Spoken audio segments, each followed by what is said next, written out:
The federal opposition leaders caved in to the independents' demands and will allow the public service to cost the coalition's election policies. Tony Abbott had refused to submit his policies to Treasury until a police investigation into a damaging leak was finalised. That triggered criticism from the independents and the government, with suggestions the opposition leader had something to hide. But now Mr Abbott's agreed after receiving a guarantee that the Labor Party will not have access to the figures. And as the deal makers get down to business, the final makeup of the House of Representatives has been called by the ABC's election analyst, with the last undecided seat, Brisbane, going to the Liberals. The coalition has won 73 seats, including a West Australian National, whilst Labor's won 72, and there are 4 independents and 1 Green. Stephanie Kennedy reports from Canberra. After playing his cards close to his chest, the Liberal leader has folded and agreed to allow Treasury to cost the coalition's election policies on the condition the figures don't go to the government. The coalition has had a significant win. What this means is that briefings of the independents by Treasury can now go ahead without the risk of political interference. And that was a very real risk. But what the independents do with the information is entirely up to them. Through this process, that material, in my view, should be released to all Australians, and it just seems to me that Mr Abbott cannot find a credible objection to that. What will come out of that process, I hope, is a decision by the independents to back one or other side of the parliament, and I think by virtue of which side they choose, the independents would have cast a judgment on the policies that they've been presented with. As both leaders are discovering, the crossbenchers who hold the political future of the country in their hands are not 5 of a kind.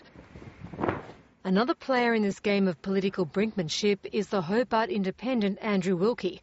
For him, poker machine reform could be a deal breaker. This in particular is one issue that I would demand reform, and I would not regard inaction any longer as acceptable. Also dealing themselves in, the Greens. They held another round of talks with the Prime Minister. We're making progress, really very beneficial and mutually happy progress. We have had some positive and constructive discussions, and those discussions will continue next week. Tony Abbott warns Labor's negotiations with the Greens should ring alarm bells with the Bush independents. It's increasingly apparent that any continued Gillard government would effectively be a Labor-Green alliance, and that is not going to be good news for regional Australia. Tony Crook? No, not interested. And there's a wild card. WA National Tony Crook. He's currently being counted as a member of the coalition, but wants to sit in the chamber as an independent. He is an independent and should be treated as such. Tony Crook has made it very clear that he cannot abide the mining tax, and that he certainly could not, under any circumstances, support a government that was in favour of a mining tax, and that essentially means that he can't support the Labor government. Keeping Mr Crook on the coalition side is crucial, and he's talked to the Liberal leader about the issues important to WA. He understands what I'm asking for. I really do believe that. He sees that Western Australia is delivering to the nation, and that possibly there is more that we can, that he and government, federal government, can do for Western Australia. Neither side can afford to bluff their way through this high-stakes game. Tony Abbott's stumble this week didn't win him any favours.